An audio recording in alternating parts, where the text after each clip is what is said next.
Katatapos lang ng maglolong Julio at Crispin na mag-orasyon sa harap ng altar. Kinuha ng matanda ang isang palangganang asin at naglakad palabas ng bahay. Sumunod naman sa kanya ang kanyang apo. Dumiretso siya sa tarangkahan at mula doon ay sinimulan niya ng magsaboy ng asin habang patuloy na nagdarasal. Nang matapos ay isinunod naman ang iba pang sulok ng kalamansian. Ang ganitong gawain ay ginagawa nila habang umiikot. Hindi napigilan ni Crispin ang magtanong. Lolo, para saan ba talaga yung ginagawa natin? Bakit po kailangan natin mag-orasyon bago po magdilim? Saka, bakit ka po palaging nagsasayang po ng asin? Di ba po masama yun? Tsaka alam niyo po ba, sabi po ng mga kalaro ko, wag daw po magtatapon ng asin. Kasi kapag namatay ka daw, pupulutin mo daw po yun isa-isa. Hindi napigilan ng matanda ang matawa sa sinabing yon ni Crispin. Halos mapaubo ito. Pero dahil nasa kalagitnaan ng isang ritual, pinilit niyang ihinto ang pagtawa at maging seryoso sa harap ng kanyang apo.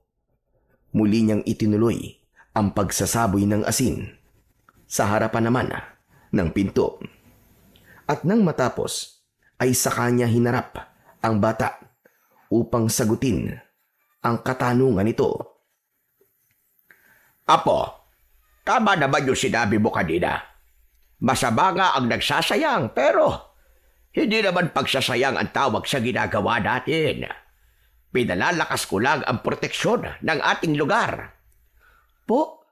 Protection po? Ibig niyo pong sabihin, Lolo, may protection po ang lugar na to? At ang asin, ayan siyang nagpapalakas nito? Eksakto! Nakuha mo! Pero Lo, bakit po? Bagyang napakunot ang noo ng matandang lalaki nang marinig ang muling pagtatanong ng bata. Anong bakit? Bakit po kailangan niyo pong palakasin ng proteksyon? Bakit may magnanakaw po ba? Oo, meron. Sus, magnanakaw lang naman pala eh. Kayang-kaya niyo po yun, Lo. Pero teka po, bakit nga ba tayo nag-aalala? Wala naman po siyang mananakaw dito sa atin eh. Hindi naman simpleng magnanakaw ang tinutukoy ko, Apo. Ang sinasabi ko ay yung mga nilalang na nagnanakaw ng buhay. Iyon ang iniiwasan kong makapasok dito sa atin. Lumaki ang mga mata ng batang si Crispin nang marinig ang sinabing yon ng kanyang lolo. Agad siyang kinilabutan at halos hindi nakapagsalita. Oh, bakit bigla kayatang natahimik? Natatakot ka ba? Hindi po ah. Nagulat lang po ako sa sinabi niyo, Lo. Yung bang tinutukoy niyo po yung pong mga nilalang ng dilim na maaari pong makasakit sa atin? Sila nga. Kaya natin ginagawa to ay para hindi sila makapasok dito sa ating bakuran. Ano pong mangyayari, Lo, kapag nakapasok po sila? Kapag nakapasok sila, may isa pa naman tayong depensa. Yung pinakamatandang puno ng kalamansi. Pero nag-aalala lang kasi ako. Hindi kasi ako sigurado, Apo, kung maaasahan ba talaga yung puno na yan. Pinagbubuti ko ang pagpapalakas ng proteksyon natin sa palibot nitong taniman. Kasi hindi ako sigurado sa puno na yan. Ganun po ba? Bakit? Ano po bang meron po sa puno na yan? Yan ang unang puno na itinanim dito ni tatay. At sabi niya sa akin noon, dito niya nakuha ang kanyang unang agimat. Agimat? Tulad po ng mga nakasabit sa may dingding po natin? Ganun po ba? Tama ka. Isa doon ay pagmamay-ari ni tatay. Yun ang pinaka-espesyal na agimat niya dahil bigay daw ito ng kanyang kaibigan. At galing ito Diyan mismo, sa punong yan. Wow, ang astig naman po ng kwento, Lo. Hindi lang ito basta kwento lang, Apo. Dahil totoo itong nangyari. Huwag mong gawing biro. Sorry po, Lo. Hindi ko po intensyong gawing biro po ito. Pero naaaliw lang po talaga ako at napapahanga po. Parang ang astig-astig po kasi ng tatay niyo eh. Kayo po, ganun din po ba kayo, Lo? Mas magaling ang tatay ko kaysa sa akin. Di hamak. Kasi siya ang guru ko eh. Siyempre, mas magaling siya. Inilapag ng matanda ang hawak niyang palanggana. Tapos ay nagpagpag siya ng kamay. Tumingin siya sa paligid at nakitang saktong nag-aagaw na ang liwanag at dilim. Tinignan niya ang lahat ng mga punong abot ng kanyang paningin. Isa sa mga puno na tinitigan niya ay ang pinakamatandang kalamansi na matatagpuan sa halos pinakagitna ng kanilang bakuran. Napangiti siya at napansin yun ni Crispin.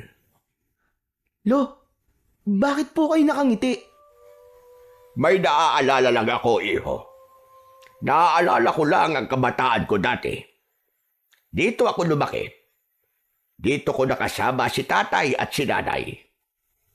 Pagkatapos sabihin yon, ay biglang lumungkot ang muka ng matanda. Lo, may problema po ba? Medyo. Ano po yun? Galing kasi ako kaninang umaga sa bahay ni Amo. At sinabi niya na baka magmamigrate na sila sa Amerika kasama ng mga anak niya. Tapos itong lupa daw, balak na daw nilang ibenta kasi gagamitin nilang panimula doon. Po, ibibenta na po nila itong lupa. May bibili po ba nito, Lo? Nasa dulo na po ito ng baryo at medyo liblib. Tapos, wala pa pong mga kapitbahay. Meron din siguro. Lalo na kung ibibenta nila ito ng mura. Iniaalok nga ito sa akin ni Amo eh. Saan naman ako kukuha ng perang pambabayad? Wala naman tayong maraming pera. Nakakalungkot nga po, Lo. Pag nangyari po yun, saan po tayo titira? Kapag may bago na pong may-ari nitong lupa. Yun nga ang problema, Apo. Masakit sa akin na iwan ang lugar na ito. Pero mas masakit sa akin na wala tayong malilipatan. Napabuntong hininga ang matanda. Napatingin ito sa taniman na ilang dekada niya nang inaalagaan. Bagyang nangilid ang luha niya, pero pinipilit niyang pigilan. Ayaw niyang makita ni Crispin na nasasaktan siya ng sobra. Lo, huwag niyo na po munang isipin po ang problema. May awa po ang Diyos. Malalampasan din po natin ang problema natin, Lo. Napangiti ang matanda matapos marinig ang mga salitang yon galing sa kanyang apo. Tama ka, Apo. Mabuti pa itara na sa loob ng bahay at maghanda na tayo ng hapunan. Pagpasok nila, agad na inihanda ng matanda ang mga bigas at nagsaing. Samantalang si Crispin naman ay umupo sa lamesa at mula doon ay tanaw niya ang mga kwintas na nakasabit sa dingding nila. Lo, tanong lang po. Ano po bang mga yan? Saglit na tumigil ang matanda sa kanyang ginagawa at napatingin din sa mga nakasabit na anting-anting. Naalala niya bigla ang nakaraan. Sa kanyang murang edad ay naging antingero na siya. Maaga siyang iminulat ng ama sa tungkulin ng isang antingero. Tinuruan siya nito sa paggamit ng mga sandata. Pinagtiyagaan siya nitong turuan ng mga orasyon at iba't ibang mga dasal. Ginawa ito ng tatay niya dahil siya lang ang bukod tanging maaaring tagapagmana ng tungkulin ng kanilang angkan. Lolo, okay lang po ba kayo? Oo naman. Ayos lang ako, apo. Siya nga pala. Yung mga nakasabit na yan sa dingding ay mga agimat. Mga gamit yan ang ninuno natin na ipinapamana sa bawat henerasyon. Ang dami po, no? Tama ka.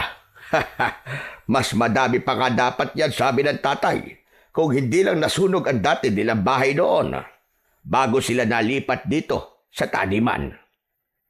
Ganun po ba? Ano po ba ang gamit ng mga yan? Kumbaga para saan po? May kanya-kanyang taglay na kapangyarihan ng mga yan, apo, na maaari mo magamit sa oras ng pangangailangan. Meron din diyang nagbibigay sa iyo ng kakaibang lakas o tapang. Meron din naman yung kapangyarihang hindi ka tatablan ng bala o anumang matatalas na bagay. Wow! Parang, ano bang tawag dun? Parang antingero o kaya albularyo. Mali, apo. Hindi albularyo. Magkaiba ang albularyo sa antingero.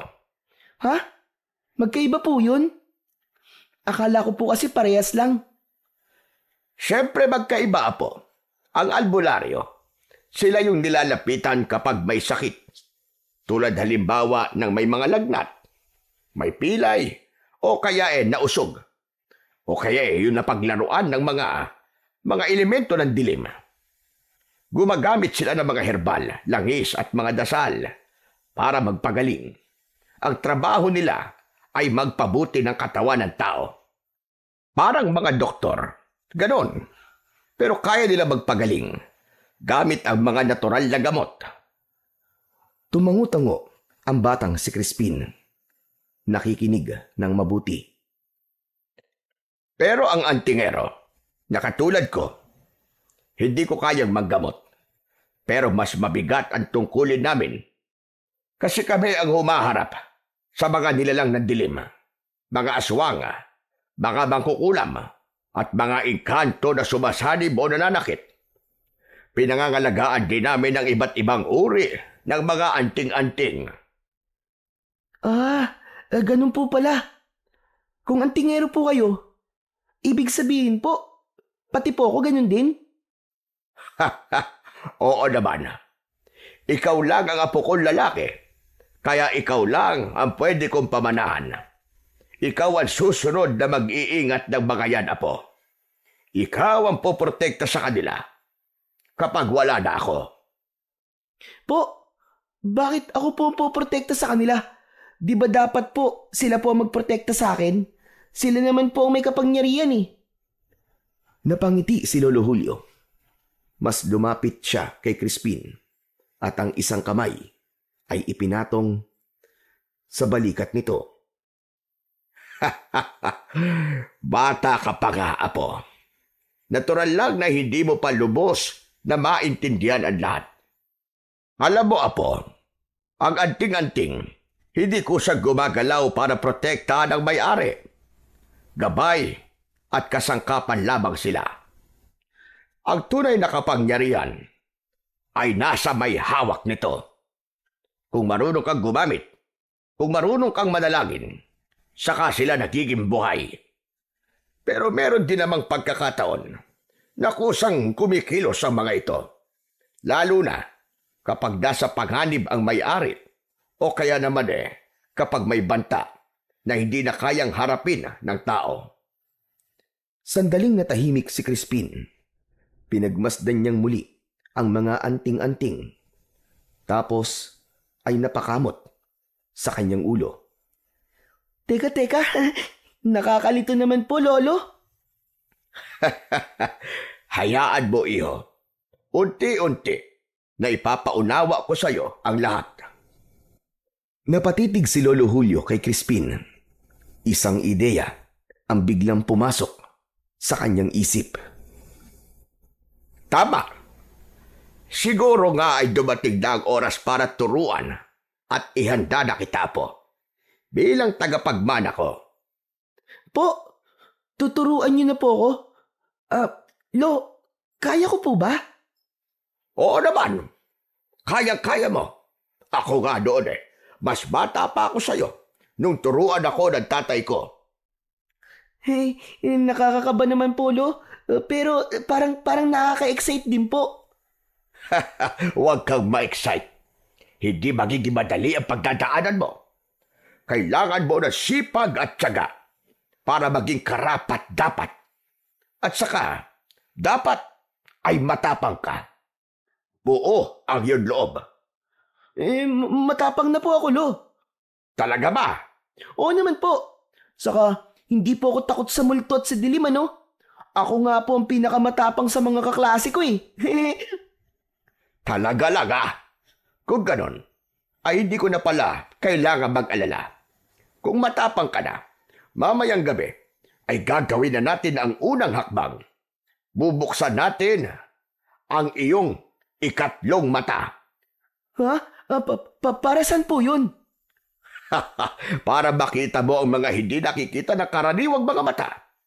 Tulad ng mga multo, engkanto at iba pa. Kailangan ito para masanay ka na sa presensya nila. Sige po. Kayang-kaya ko po yan. Sisiw lang sa akin yun. Natawa ang matanda sa sagot ni Crispin sa kanya. Muli siyang bumalik sa kanyang ginagawa. Samantala, makalipas ang ilang oras nang matapos silang maghapunan, tinawag ng matanda si Crispin.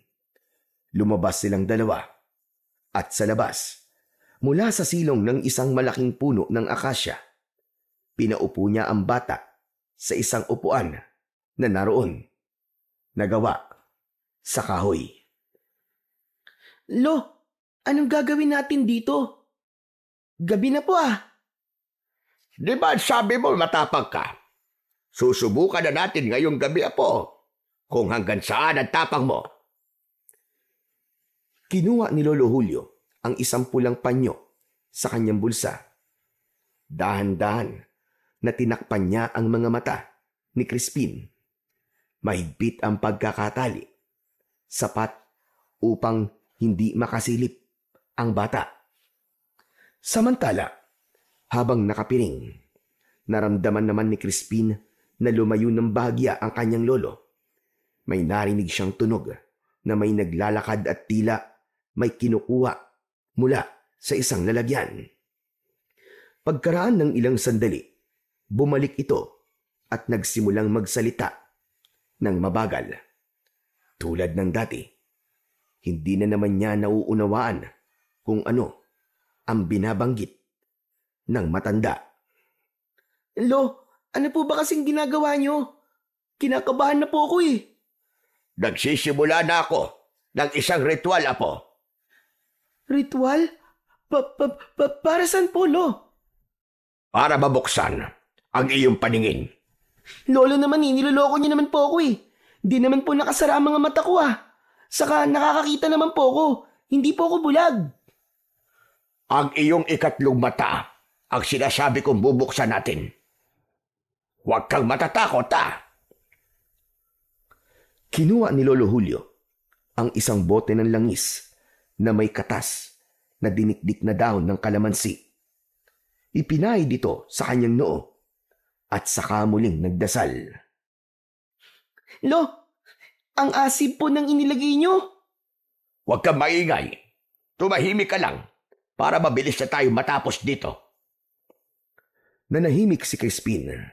Naghintay siya at hinayaan na lamang na gawin ng kanyang lolo ang nararapat nitong gawin. Crispin, kapag nabuksan na ang iyong mga mata, huwag kang tatakbo, ha? Huwag ka rin pipikit. Harapin mo lang kung sino o ano ang mga makikita mo. Hindi umimik si Crispin. Bagamat may nararamdamang takot at kaba, hindi niya ito ipinapahalata sa matanda. Gusto niyang ipakita at ipagyabang na siya'y talagang matapang. Maya-maya pa, biglang natahimik ang paligid. Kasabay nito ay naramdaman niyang tila bumigat ang kanyang pakiramdam. Lo, Teka, ano po nangyayari sa akin? Bakit parang sumasakit po ang ulo ko? Normal lang yan. Tiisin mo lang. Nang maramdaman ni Lolo Julio na sapat na ang oras at mga orasyon na binanggit niya, hinipa niya ng marahan ang ulo ng kanyang apo at tinanggal na ang panyo na nakapiring dito. Sige na, Apo. Buksan mo na ang iyong mga mata.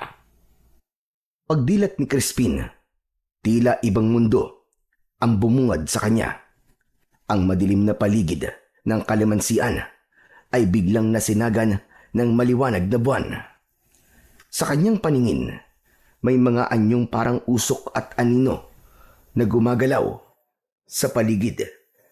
Ngunit ang higit na ikinagulantang niya ay ang mga nakikitang iba't ibang uri ng multo, mga ligaw na kaluluwa at mga maligno na nagkukumpulan sa labas ng kanilang bakuran. Parang nagpupumilit silang makapasok.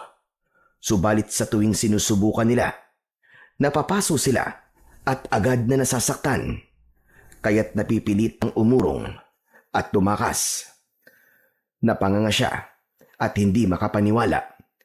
Biglang tumayo ang lahat ng balahibo niya.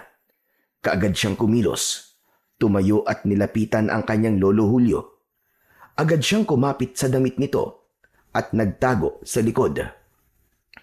Lolo, natatakot po ako. Oh, akala ko ba hindi ka matatakot? Binabawi ko na po. Ayoko na po. Ang daming mumu. Yan na nga ba sinasabi ko eh. Puro ka kasi yabang eh. O siya, tama na. Huwag ka nang matakot. Kasi hindi ka naman masasaktan na mga yan. May proteksyon ang lugar na ito. At hindi basta-basta mapapasok ng kung sino-sino. Talaga po ba? Sigurado po kayo na hindi sila po makakapasok dito? Oo nga. Di ba sinabi ko na sa'yo? Kaya nga tayo nagre-ritual at nagsasaboy ng asin kapag sumasapit ang bilog na buwan ay dahil ayaw nating magpapasok ng mga hindi inaasahang bisita. Tulad nila. Ganun po pala. Akala ko po kalokohan lang po yung mga ginagawa ninyo eh. Biglang napatingin ang matanda kay Crispin. Agad na binatukan ang kanyang apo. Aray ko! Hindi biro mga ginagawa ko. Loko ka bata ka. Walang puwang ang mga kalokohan, Crispin. Tandaan mo yan. Sa mga ganitong bagay, hindi ka dapat nagbibiro. Pasensya na po. Hindi na po mauulit. Aray ang kati. Siya nga po pala, Lolo. Pwede po bang tara na po sa loob? Hindi ko na po sila kayang tignan ng matagal eh. Tignan niyo po oh. Nagtataasan na po lahat ng balahibo ko.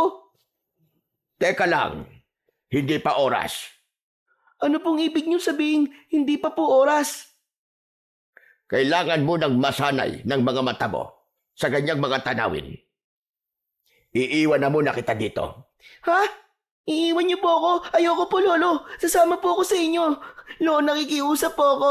Huwag niyo po akong iiwan dito, Lo. Hindi natin pwedeng putulin ang ritual. Kasama sa ritual, ang pananatili mo dito sa labas ng ilang minuto.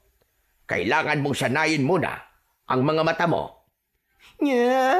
Pero, Lo. Walang pero-pero. Iiwan na kita dito. Walang duwag sa lahi natin. Tandaan mo yan, Crispin. Dahan-dahang tumalikod ang matanda. Naglakad na ito palayo sa bata at diretsyong pumasok sa kanilang kubo. Samantala si Crispin naman ay naiwan. Muling naupo sa upuan at muling tinignan ang mga nilalang na nasa labas ng bakuran. Napalunok siya. Pilit nagpapakatapang. Totoo pala sila. Totoo sila. Hindi sila katang-isip lang. Huwag kang matakot. Biglang napalingon si Crispin sa kanyang likuran nang may biglang nagsalita. Ngunit paglingon niya ay wala naman siyang nakita. Agad na nanayo ang kanyang balahibo at pakiramdam niya ay nanlaki din ang kanyang ulo. Sino yon? Ako. Kasabay ng malamig na hangin, ay naramdaman ni Crispin ang biglang pagbigat ng paligid. Unti-unting may lumabas na usok na kulay itim mula sa pagitan ng mga puno ng kalamansi. Mula doon ay dahan-dahang humuhugis ang isang napakalaking anino. Una niyang nakita ay ang paglitaw ng dalawang mata nito na tila kulay ginto. Diretsyong nakatitig sa kanya. Sumunod ay ang mahahabang bisig nito na balot ng makakapal na balahibo. Naglalakad itong palapit sa kanya. Ilang sandali pa ay tuluyang nabuo ang anyo nito sa mismong harapan na niya. Isang higanting nilalang, nakangisi, umuusok ang bibig at amoy tabako. Lolo! Umalingaw-ngaw ang sigaw ni Crispin sa buong kalamansian. Ngunit yun ang naging malaking pagkakamali niya sapagkat agad na naagaw ang pansin ng mga nilalang na nasa labas ng bakuran. Sabay-sabay silang napalingon sa kanya at doon na na nakikita sila ni Crispin. Umungol ang ilan sa kanila at sumigaw. May humihingi ng tulong, may umiiyak, may sumisigaw at iba pa.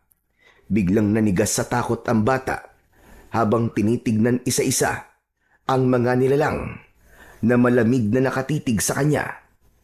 Naramdaman niya ang biglang panghihina ng kanyang katawan at ang hirap niya sa paghinga hanggang sa biglang nandilim na ang kanyang paningin at tuluyan na siyang nawalan ng malay.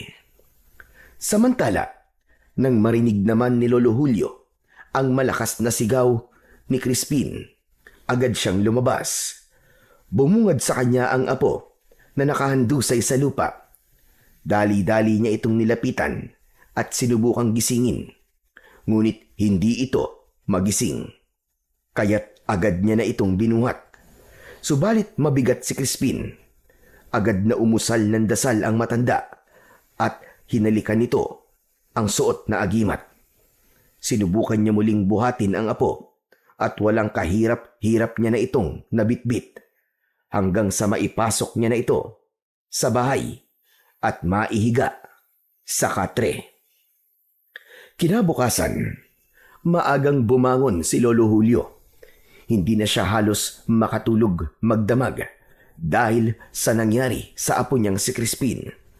Ilang beses din niyang pinagsisihan ang ginawa niyang pagbubukas ng ikatlong mata ng bata. Muli siyang pumasok sa kwarto matapos magkape. Nakita niyang tulog pa din si Crispin. Tinitigan niya ito.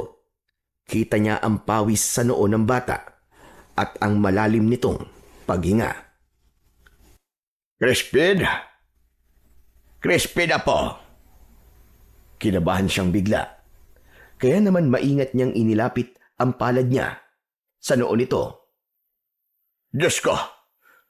Ang init mo! Biglang nanginig ang katawan ng bata. Kaya naman, agad na tinapik ng matanda ang balikat nito. Crispin apo! Crispin! Gising ka na! Buksan mo na mga mata mo! Sige na! Apo! Unti-unting nagmulat ng mga mata si Crispin. Namumungay pa ang mga mata niya at halatang hirap na hirap sa paghinga. Lolo? Oo, apo. Si lolo mo ito. Gising na. Ano bang nararamdaman mo? Giniginaw po ako, Lo. Ang lamig po. Dahan-dahang gumalaw ang bata. Inayos nito ang kanyang pagkakahiga. Saka muling ipinikit ang mga mata. Patawad, apo. Kasalanan ko ito. Hindi ko dapat pinilit ang katawan mo. Patawarin mo ko. Ayos lang po, Lo. Kaso tong ulo ko po masakit, saka mabigat po. Parang umiikot po ang paligid. Tapos ang init, pero nilalamig naman po ako. Hinawakan ni Lolo Julio ang kanyang kamay. Ramdam niya ang panginginig nga nito. Sandali niyang kinumutan ang apo bago ito muling kinausap. Hayaan mo, gagamutin kita. Pero sabihin mo sa akin, anong mga nakita mo kagabi? Bukod po dun sa mga nilalang na nasa labas ng bakuran natin, may isang malaking nilalang po na lumapit po sa akin. Isang malaking nilalang? Teka, paano siyang nakapasok? Hindi po siya nakapasok, Lo. Doon po mismo sa bakuran natin siya nanggaling, hindi po sa labas. Teka, imposible. Wala akong nakikitang nilalang dito sa loob ng bakuran natin. Meron po talaga, Lo. Maitim siya, saka mabalahibo po ang katawan niya. Tsaka, amoy tabako po na mabaho. Isang kapre. Siguro po, Lo. Kapre nga po. Sinaktan ka ba niya? Hindi naman po, pero natakot lang po talaga ako nung lumapit po siya. Tapos ipinakita po sa akin ang tunay niyang anyo.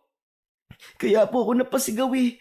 Tapos, yung mga nilalang po sa labas, lahat po sila tumingin po sa akin. Tapos, wala na. Hindi ko na po alam kung ano po nangyari. Natakot ako kasi akala ko po kukunin po nila ako eh. Hinaplos ni Lolo Julio ang kanyang buhok. O siya, sige na. Huwag mo nang isipin yon. Malamang hindi pa talaga handa ang katawan at isip mo sa ganitong mga bagay. Masyado ka pang bubot at bata. Kailangan ka pang pahinugin. Pasensya ka na talaga, Apo. Wala po yun, Lo. Ako naman po yung nagsabi na matapang po ko Pero hindi naman pala. Pero Lo, pwede po bang isara niyo na lang po ulit ang mga mata ko? Kasi nakakatakot po Yun lang. Hindi pwede, Apo. Hindi basta-basta ang pagsasara nito. Ilang taon muna ang hihintayin mo bago kusang sumarayan. Kapag pinilit natin, baka hindi mo makayanan. Ibig sabihin nito, Lo, makikita ko pa rin po sila? Oo, Apo, gano'n na nga. Pero huwag kang mag-alala. Hindi ka naman nila magagalaw o masasaktan, lalo na kapag nandito ka sa loob ng bakuran natin. Saka hindi kita pababayaan. Ako ang bahala sa'yo. Napayuko si Crispin. Hindi niya maitatanggi ang takot na nararamdaman niya. Ngunit sa parehong sandali ay malaki at buo naman ang pagtitiwala niya sa kanyang lolo. Lo, kakayanin ko po ba talaga ito? Paano po kung mahina ako at saka... Walang batang mahina, Apo. Kung ginagabayan ng tamang tao, nasa dugo mo ang pagiging antingero. Ang takot ay bahagi lang ng pagsubok. Tulad ko, nalampasan ko noon ang lahat ng pagsubok at lahat ng takot. At kung kaya ko, ay alam ko na kaya mo rin. Tama po kayo, Lo. Hayaan po ninyo. Susubukan ko pong maging matapang. Haharapin ko po ang lahat. Yan! Yan ang gusto kong marinig sa iyo, Apo. Ngayon, nasimulan na natin. Kailangan na kitang unti-unting ihanda. Para kapag wala na ako, Apo, kaya mong lumaban. Kaya mong ipagtanggol ang sarili mo. At higit sa lahat, kaya mong ipagtanggol si ate mo at si amo. Si Ate Sofia? Oo, para sa ate mo. Teka, napapahaba na ang ating daldalan na. Iwan na muna kita at maghahanda lang ako ng gamot mo. Gamot? Akala ko po ba hindi kayo marunong gumamot? Kaya ko naman. Lalo na kung ang pagkakasakit ay hindi natural sa tao o yung mga sakit na galing sa sumpa ng mga nilalang. Yun ang kaya kong gamutin. O sige, sandali lang at kukunin ko lang. Tumayo na ang kanyang lolo at naglakad palabas ng silid nila. Ilang minuto ay bumalik itong may hawak na isang basong tubig. May bitbit din itong palanggana na may tubig. Nang makalapit ay inilapag niya ang mga ito sa lamisitang nasa tabi ng kanilang katre. May dinukot din siya sa kanyang bulsa, isang piraso ng puting kandila at tawas. Kailangan ko munang malaman kung bakit ka nilagnat at nagkasakit. Ikinuskus ng matanda ang tawa sa noo, dibdib at sa tiyan ni Crispin. Pumikit siya at sinimulang bigkasin ang mga orasyon ng paulit-ulit. Pagkaraan nito, inilagay niya ang tawas sa palanggana. Kasunod noon ay nagsindi siya ng kandila at itinapat yon sa tubig. Unti-unting natunaw ang kandila at nang tumigas ang patak nito sa ibabaw, unti-unting nabuo ang isang kakaibang hugis. Napailing si Lolo Julio at napabuntong hininga ng malalim. May nilalang na labis mong kinatakutan, kaya ka nilagnat. Totoo nga, isang kapre ang may kagagawa nito. Kung ganon, hindi sapat ang proteksyong ibinigay ko sa iyo kagabi. Mahina pa ang basbas mo. Kailangan ko pa yang palakasin. Ano pong ibig niyong sabihin, Lo? Ang ibig ko sabihin, mahina pa ang pananggalang ng iyong katawan laban sa bigat ng presensya ng mga nilalang ng dilim. Pero huwag kang mag-alala, Apo. Lilipas din yan. Kailangan lang natin na palakasin ang loob mo at higit sa lahat, palakasin ang iyong katawan para agad kang makabawi. Agad na pinunasan ng matanda ang pawis sa noo ng kanyang apo. Pagkatapos ay ibinabad ng sandali ang palamuti o agimat ng suot niyang kwintas sa basong may tubig. Bumigkas siya ng isang orasyon at nang matapos ay iniabot ito sa bata. O heto, inumin mo ha. Makakatulong ito upang gumaling na ang lagnat mo. Magpahinga ka lang muna. Ako nang bahala sa lahat ng trabaho dito sa bahay. Dahan-dahang ininom ni Crispin ang tubig at nang matapos ay saka muling pumikit. Habang nakahiga ito ay patuloy siyang binabantayan ng kanyang lolo Julio. Patuloy ito sa pagdarasal at pag-oorasyon. At sa isip niya, kapag tuluyan ng gumaling ang apo, sisimulan na niya itong sanayin para sa mas mabibigat pang pagsubok na darating. Samantala, makalipas ang ilang sandali, narinig ni Lolo Julio ang paghinto ng isang tricycle sa harap ng kanilang bahay. Hindi niya agad pinansin yun dahil nakatuon ang tingin niya kay Crispin. Ngunit nang marinig niya ang isang pamilyar na tinig mula sa labas, ay agad siyang natigilan. Lolo Julio? Crispin! Nandito na po ako! Agad na tumayo si Lolo Julio at tinungo ang pintuan. Pagbukas niya ng pinto, bumungad ang nakangiting apo na babae. May dala itong bag at ilang supot ng mga pasalubong. Mano Polo, kumusta po kayo? Ayos lang ako, Apo. Salamat at nakadalaw ka. Ang tagal din mula nung huli kang pumunta rito, ha? Pero bakit hindi ka man lang nagpasabi na ikaw ay darating? Sana man lang nakapaghanda ako. Nako, kaya nga hindi ako nagsabi kasi ayoko pong naaabala pa kayo. Gusto ko lang po kayong sorpresahin. Siya nga po pala. Asan yung makulit na bulinggit? Andun sa kwarto niya, nagpapahinga. Nilalagnat kasi. Halika, pasok ka. Nako, matutuwa yon kapag nakita ka niya. Mabilis na nagliwanag ang muka ni Sofia. Halatang miss na niya ang kapatid niya. Agad siyang pumasok, dala ang mga pasalubong niya para sa dalawa. Ay, kawawa naman si Bunso. Pero buti na lang nandito ako. Ako na ang bahala kay Crispin, Lolo. Nako, wag mo nang alalahanin ang kapatid mo. Ayos naman na siya. Kailangan lang niyang magpahinga. Napatingin niyo na po ba siya sa doktor? Ano ba kasi talaga nangyari? Ano kasi, kagabi, binuksan ko ang kanyang ikatlong mata. Ayon, natakot yata sa mga nakita niya. Ano po? Binuksan niyo po ang third eye niya? Lolo naman, bakit niyo naman po ginawa yun? Bata pa po siya, Lo. Hindi niya talaga kaya yun. Napalunok si Lolo Julio. Alam niyang hindi madaling ipaliwanag ang kanyang ginawa. Sophia, Kailangan ko nang gawin yon. Saka sana maintindihan mo na ginawa ko yun hindi para saktan siya. Ginawa ko yun kasi darating ang araw na kakailanganin niya ito. Mas mabuti nang masimulan niya habang kasama ako, habang kaya ko pa siyang gabayan. Kaso tignan niyo naman po ang nangyari sa kanya. Nagkasakit po siya. Lolo Julio, hindi po ba pwedeng hayaan na lang po muna natin siyang maging bata? Naiintindihan ko naman ang punto mo. Pero matanda na ako, Apo. Kailangan ko na maisalin sa kanya ang lahat. Paano kung bigla akong nawala? Mamatay. Hindi ako matatahimik kung hindi ko magagawa ang tungkulin ko bago ako mamatay. Hindi ko naman siya pababayaan eh. Ay nako, bahala na nga po kayo. Sige po, Lolo. Tignan ko muna si Crispin. Siya nga po pala. Ito po ang pasalubong niyo. Nako, hindi ka na sana nag-abala pa. Nakakahiya naman. Wala po kayong dapat na ikahiya sa akin, Lo.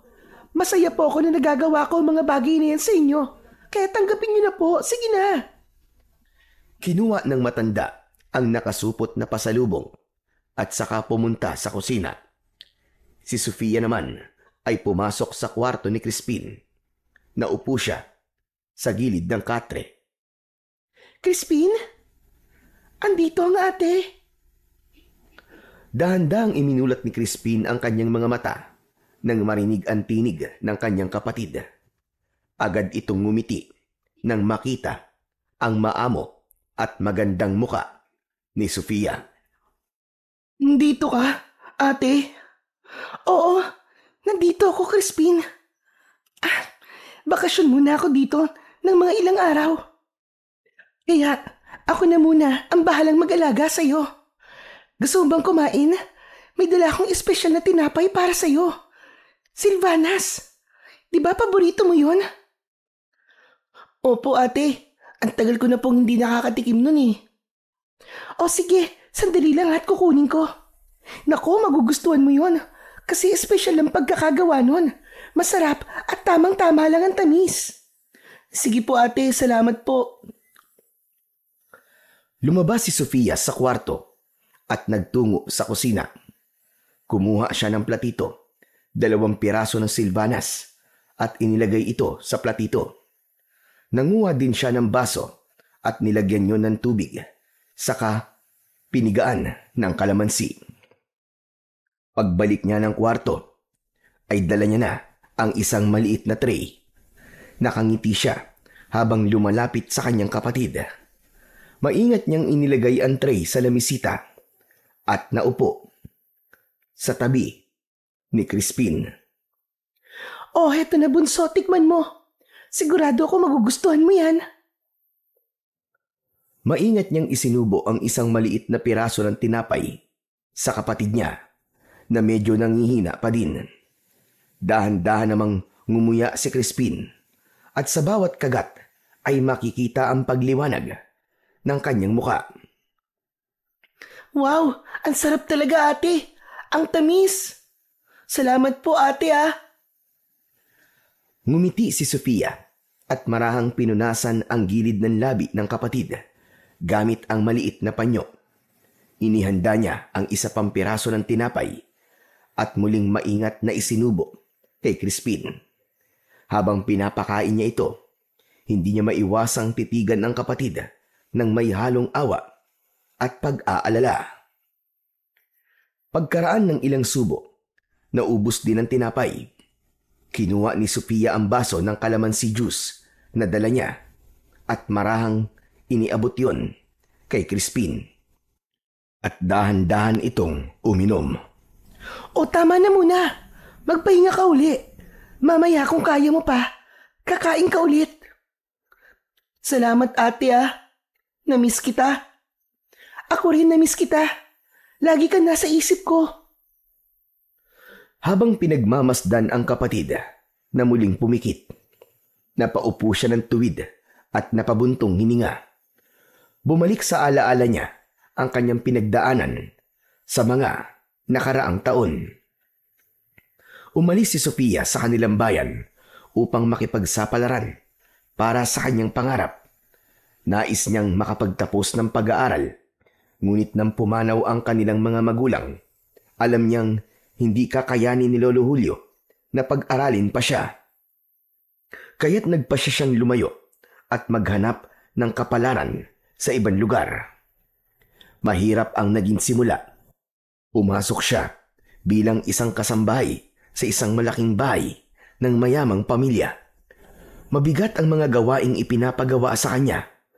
Paglilinis, pagluluto, pati ang pag-aalaga sa mga bata. Ngunit tiniis niya ang lahat ng yon, alang-alang sa kanyang pangarap at para sa natitirang pamilya niya, sina Lolo Julio at Crispin. Isang araw ay napansin ng amo niyang babae ang kasipagan at talino niya. Inalok siya na mag-aral at tutulungan siyang makapagkolehiyo. Nakuha din siyang scholar nang makapasa sa exam. At doon nagsimula ang bagong yugto ng kanyang buhay. Pinagsabay niya ang trabaho at pag-aaral. Umaga nagtatrabaho siya sa bahay at sa gabi naman siya pumapasok sa eskwelahan. Hindi naging madali. Maraming gabi na halos wala siyang tulog dahil sa dami ng kailangang gawin. Ngunit sa tuwing naiisip niya si Crispin, doon siya humuhugot ng lakas. Lagi niyang iniisip na balang araw, kapag nakapagtapos siya ng pag-aaral, magiging magaan din ang buhay nila. At ngayong taon, ilang buwan na lang ay magtatapos na siya. Ngunit meron siyang isang malaking problema at siyang dahilan kung bakit siya umuwi sa bahay ng lolo niya. Samantala, nagising siya sa pagmumuni-muni nang biglang magsalita ang Lolo Julio niya mula sa kanyang likuran. Dahil sa kakaisip ay hindi na niya namalayan na pumasok ito sa silid. Ano, Apo? Kumusta na siya? Mukhang maayos naman po siya, Lolo. Kailangan lang po niya siguro magpahinga maghapon. Tignan niyo, nakatulog na po siya ulit. Tama ka. Pero magiging maayos naman yan. Maya-maya lang. Napainom ko naman na ng gamot at nadasalan ko na ng orasyon. Kaya huwag ka na masyado mag-alala. Sige po, Lo. Salamat po sa pag-aalaga po sa kapatid ko. Hindi ko kayo pababayaan. Yan ang pangako ko sa mga magulang ninyo. Ikaw, kumusta ka? Ayos lang naman din po ako, Lolo. Kumain ka na ba? Halika na sa kusina. Nakapagluto na ako ng agahan. Sige po, Lo. Nang nasa kusina na sila, kinuha ni Sofia ang bag at binuksan yon. Ay, Lo, may dala nga po pala ako ditong konting bigas, mga delata, asukal, kape. Para po sa inyo, Lo. Nako, ikaw talaga, Apo. Salamat. May tinapay na ng pasalubong may grocery pa. Salamat talaga. Mabait kan talaga, Apo. Maliit na bagay lang po yan, Lo. Hayaan niyo po, Lo. Kapag nakapagtapos na po ako ng pag-aaral at nakapagturo po ako, wala na po kayong aalalahanin. Ako na po ang bahala sa lahat. Nako, wag mo na munang isipin yan. Hindi mo responsibilidad ang lahat, Apo. Gusto ko kapag nagkatrabaho ka na, enjoy mo muna. Huwag mong lurunin ang sarili mo sa responsibilidad. Wala akong pinapasalo sa'yo. Ayos lang po yun, Lo. Huwag kayong mag-alala. O siya, tara na nga doon sa kusina. Kakain na tayo. Nagsalo sa agahan ang maglolo. Matapos kumain, ay si Sophia na ang nagligpit ng kanilang pinagkainan. Siya na din ang nagkusa na gumawa ng ilang mga gawaing bahay. Mabilis na lumipas ang mga oras. Pagdating ng hapon, abala si Lolo Julio sa pagwawalis ng bakuran habang may nakasinding siga sa ilalim ng pinakamatandang puno ng kalamansi. Maingat naman si Sofia na naglalagay ng dagdag na tuyong dahon upang makontrol ang apoy, upang tama lang ang usok. Ginagawa nila ito para maitaboy ang mga lamok at mga kulisap na naninira ng mga bunga ng kalamansi. At ginagawa din nila ito upang mapalayas ang mga masasamang espiritu na maaaring di kinayang hadlangan ng mga proteksyon na inilalagay ni Lolo Julio sa kanilang tarangkahan. Samantala, habang abala sila, biglang napansin ni Sofia na papalabas ng kanilang kubo ang kanyang kapatid. Medyo maputla pa ang bata pero maayos na ang lakad nito at nakangiti. Agad na nilapitan ito ng dalaga. Napatingin din ang matandang lalaki. Oh, Crispin! Kumusta ka na? Bakit lumabas ka? Ayos na po ang pakiramdam ko, ate. Gusto ko lang pong makalanghap ng sariwang hangin. Nagkatinginan si Lolo Julio at si Sofia. Nakahinga sila ng maluwag nang marinig na maayos na ang pakiramdam ng bata. Agad na pinatay ng dalaga ang siga upang mamatay ang apoy. Sinabuyan naman ito ng tubig ni Lolo Julio upang hindi na kumapal pa ang usok. Ginawa nila ito upang hindi makalanghap ng usok ang bata. Apo, diyan ka na muna sa may balkonahe ha. Mas ayos dyan kasi presko at hindi masyadong mausok. Ay, salamat sa Panginoon at okay ka na. Tinanggap na ng iyong katawan ang mga gamot. Gusto mo ba kumain? Ano gusto mo? Mamaya na po, Lo. Dito na lang po muna ako tatambay. O sige. Diyan ka lang at kami tatapusin pa namin ang pagwawalis at paglilinis namin dito ng ate mo. Kasi sa 1 linggo, dadalaw dito ang mga amo natin. Kailangan maayos at malinis itong kalamansian para matuwa naman sila. Tumango ang bata. Ipinagpatuloy naman ng dalawa ang kanilang ginagawa. Mabilis na lumipas ang mga oras. Nang matapos ang pagwawalis at paglilinis, pumasok na sa loob ng kubo sina Lolo Julio at Sofia upang maghanda ng hapunan.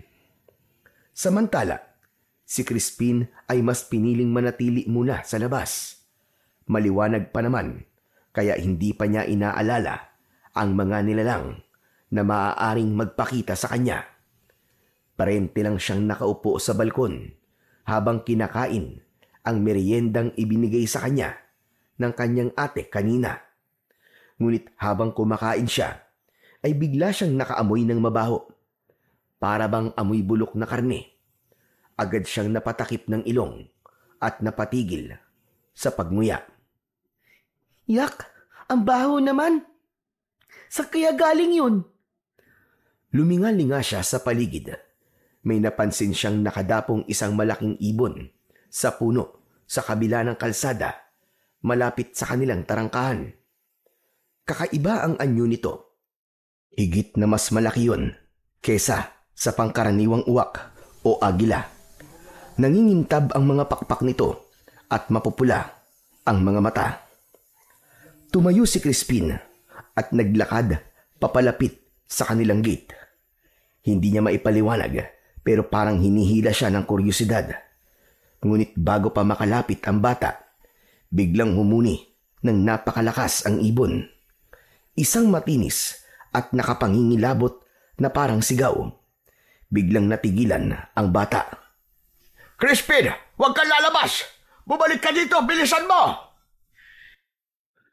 Nang marinig ito ni Crispin, ay bigla itong napalingon. Nakita niya ang kanyang lolo na may hawak na itak habang palabas ng kanilang kubo. Mabilis itong tumakbo palapit sa kanya. Biglang sumigaw ng malakas ang ibon. Kaya naman, muling bumalik ang atensyon ng bata dito. Nakita niyang lumapag ito sa lupa at sa harap niya mismo ay nagbago ito ng anyo. Mula sa pagiging ibong malaki ay naging isa itong nakakatakot na nilalang. Itim ang balat nito. Magulo ang mahaba nitong buhok. Mapula ang mga mata at ang bibig ay puno ng matatalim na pangil na animo ay mga kutsilyo. Mahaba din ang mga kuko nito na kayang-kayang pumunit ng laman. Naglalaway din ito habang nakatingin kay Crispin. Lolo! Ano po yan? Aswang yan, apo! Huwag kang lalapit sa kanya! Nakalapit na si Lolo Julio kay Crispin. Itinago niya ang apo sa kanyang likuran. Samantala, ang aswang naman ay palapit sa kanila at tila sinusubukan itong pumasok sa kanilang bakuran. Ngunit nang tangkain itong humakbang papasok, bigla itong napaurong. Sumigaw ito ng malakas at parang nasasaktan. Iwinagwag nito ang kanyang kamay na parabang napaso. Lolo, baka po makapasok siya! Hindi! Huwag ka mag-alala, Apo. Hindi niya kayang pumasok. Habang naglilinis kami ng ate mo kanina, naglagay ako ng mas matibay na panangga. Basta't wala lang lalabas. At hanggat wala tayong pinapapasok, mananatili siya dyan sa labas. Maya-maya pa ay sinubukan ulit ng aswang na pumasok. Ngunit sa sandaling iniapak niya ang kanyang paa sa tarangkahan nila, muli itong sumigaw ng malakas. Napaupo ito sa lupa. Ang kanyang paa, nakita ni Crispin na may malalaking tinik ng kalamansi na nakabaon. Lolo, saan po galing yung tinik na yun? Yan ang kapangyarihan ng harang na inilagay ko. Ginamit ko ang mga tinik na kalamansi. Ibinaon ko to sa lupa, doon sa may gate natin. At saka ko dinasalana ng napakabisang orasyon. Ang sino mang masamang loob na papasok ng walang pahintulot ay tiyak na masasaktan. Namangha si Crispin sa galing ng kanyang lolo. Maya-maya pa ay muling sinubukan ng aswang na makapasok. Dahil doon, nakaramdam ng pagkayamot ang matandang lalaki. Agad nitong itinutok ang kanyang itak habang minumura ang makulit na aswang. Hoy! Diablong buwang ka! Wala kang karapatang pumasok dito sa lugar ko! Lumayas ka kung ayaw mo mamatay! Ngunit imbis na matakot ang nilalang, mas lalo pa itong nagalit. Itinaas ng aswang ang ulo at malakas na umatungal. Kasabay nito ay ang paglabas ng itim na laway nito na tila ba asido. Bumubula ito kapag nahuhulog sa lupa. Umuusok din ang mga damo na tinatamaan ito. Abat! Talaga palang gusto mo magpakitang gilas, ha? Gusto mo talaga ng laban, ha? Ha! Papatulang kitang hayop ka! Lo, wag na po. Hayaan na lang po natin siya dyan sa labas. Wag niyo na pong patulan. Matanda na po kayo, Lo. Baka hindi niyo po kaya. Makulit eh. Naiinis ako sa mga pasaway. Ikaw na aswang ka, lumayas ka! Buisit kang halimaw ka! Halika na po, Lo. Tama na po. Tara na po sa loob ng bahay. Ate, tulungan mo akong ipasok si Lolo. Hindi, wag! Pabayaan niyo ako! Haharapin ko yan! Kaya ko yan! Hindi ko yan uurungan! Habang nagsasalita si Lolo Julio, ay paikot-ikot ito sa labas ng bakuran na tila naghahanap ng maaaring mapasukan. Wala kang mahanap na daan kahit na anong gawin mong ikot dyan! Nang walang makitang daan ang aswang, muli itong nagbago ng anyo. Bumalik ito sa pagiging malaking ibon. Lumipad ito sa ibabaw ng kalamansian. Ngunit hindi nagtagal ay bigla itong lumipad, papalayo. Nakahinga ng maluwag si Crispin. Ay, salamat. Lolo, umalis na po siya. Anong nangyari? Mas malakas ang kapangyarihan ng harang natin sa itaas, Apo. Alam mo, bawat puno ng kalamansi dito ay nilagyan ko ng dasal at orasyon. Kapag may banta na galing sa itaas, mawawalan siya ng hininga dahil sa halimuyak na pinakakawalan ng bawat puno. Tiyak na mamamatay siya. Ang galing, Lo. Para palang may magic ang mga tanim natin dito. O ano, bilib ka na ba sa akin, Apo? Oo naman po. Bilib na bilib.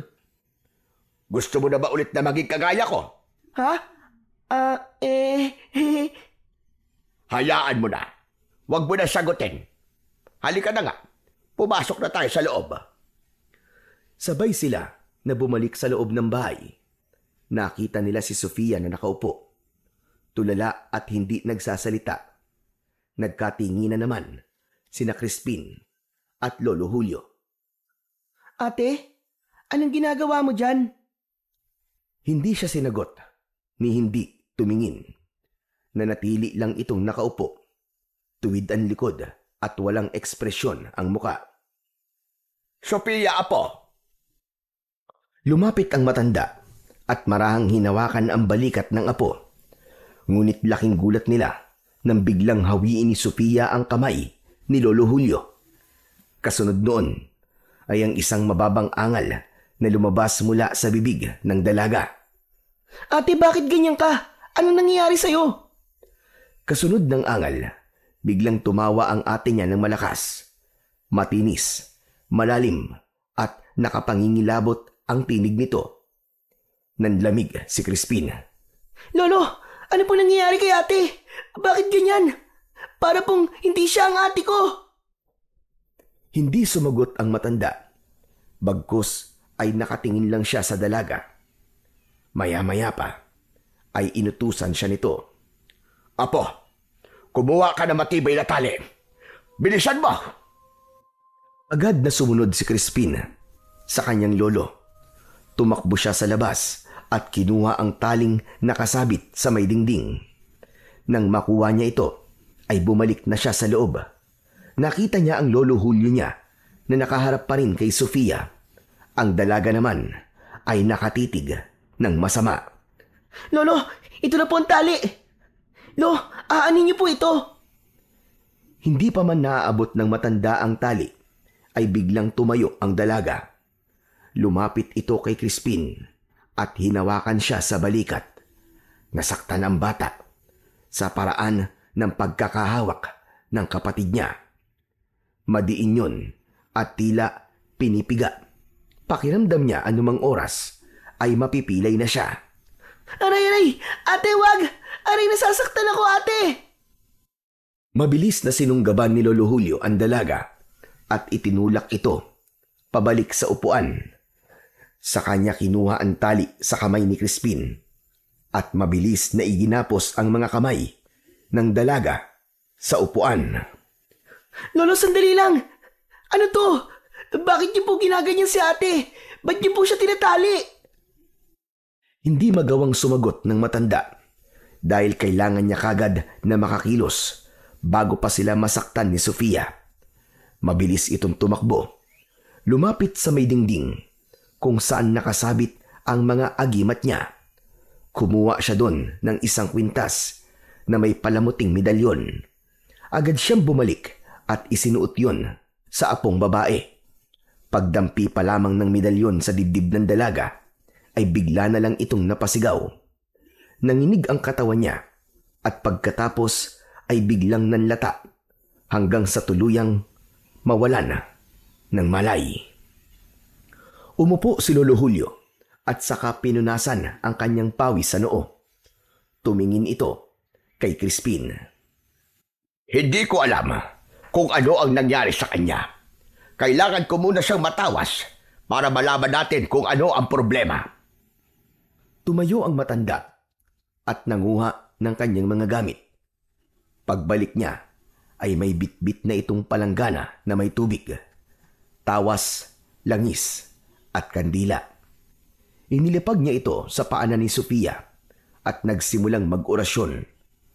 Tulad ng ginawa niyang pagtatawas kay Crispin, idinikit din niya ang tawas sa noo, sa tiyan, sa kamay at mga binti ng dalaga.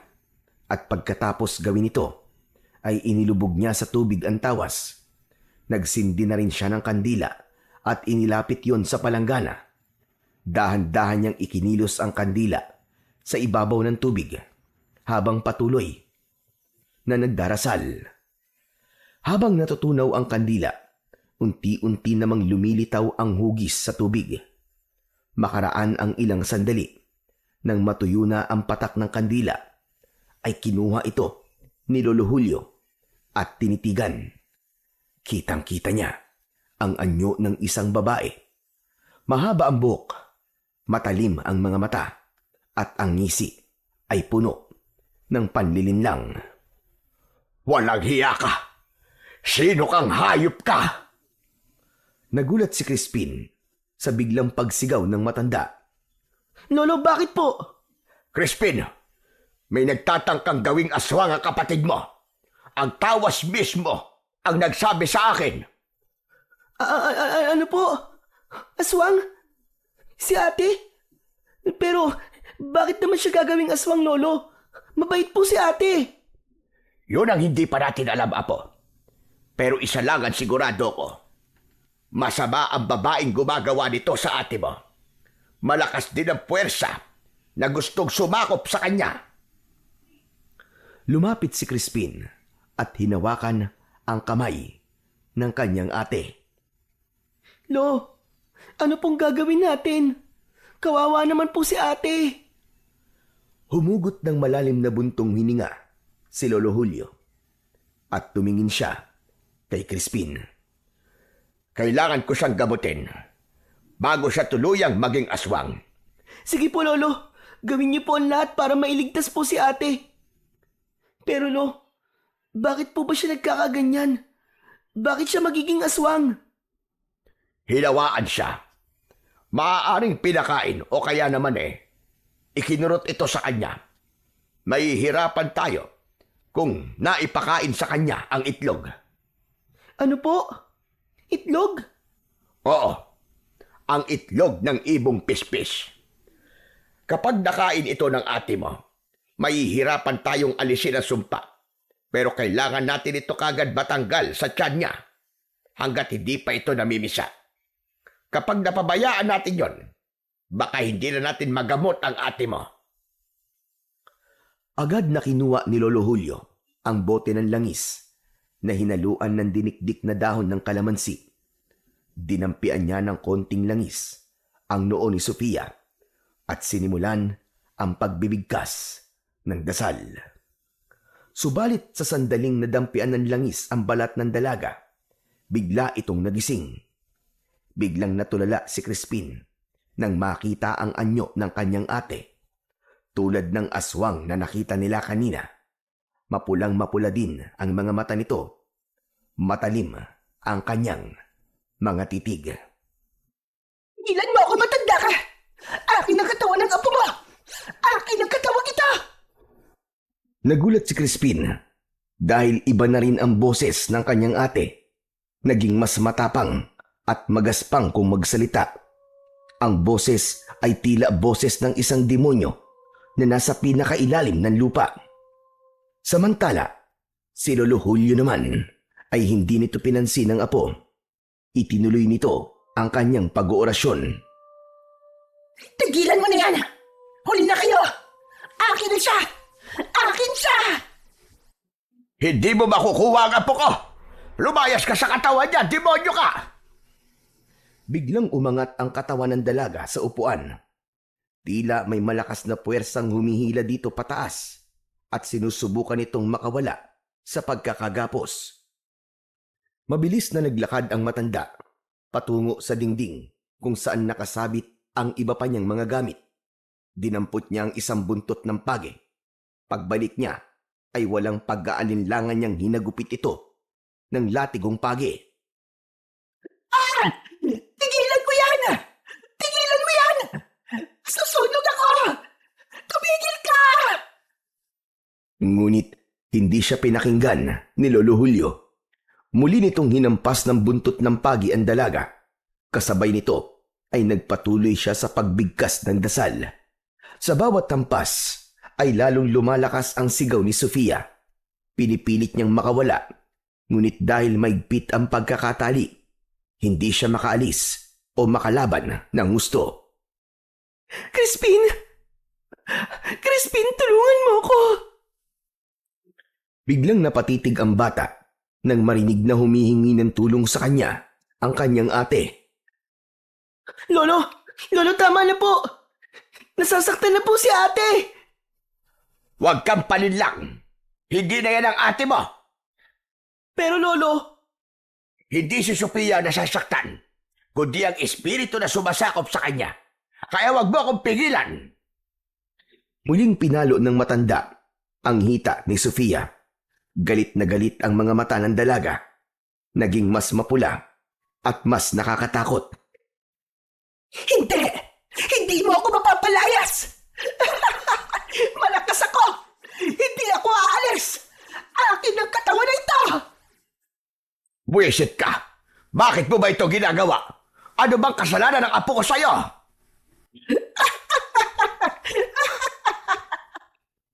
Ayaw mo't sumagot ha? Pwes, tatapusin na kita! Sige! Subukan mo! Subukan mo! Siguraduhin mo lang, ha? Na biglaan ang pagpatay mo sa akin. Dahil kapag nakahinga pa ako, kahit 3 segundo, titiyakin kong makakasama sa hukay ang apo mo. Isinusumpa ko! Halos maiyak si Crispin sa nakikitang paghihirap ng kanyang ate Sofia. Mahal na mahal niya ito at nasasaktan siya habang nakikitang namimilipit sa sakit ang ate niya. Kahit pasabihin ng kanyang lolo na hindi ito ang nasasaktan sa mga palo ng latigo. Naging paulit-ulit pa ang paghampas at pagdarasal hanggang sa isang malakas na sigaw ang lumabas mula sa bibig ng dalaga.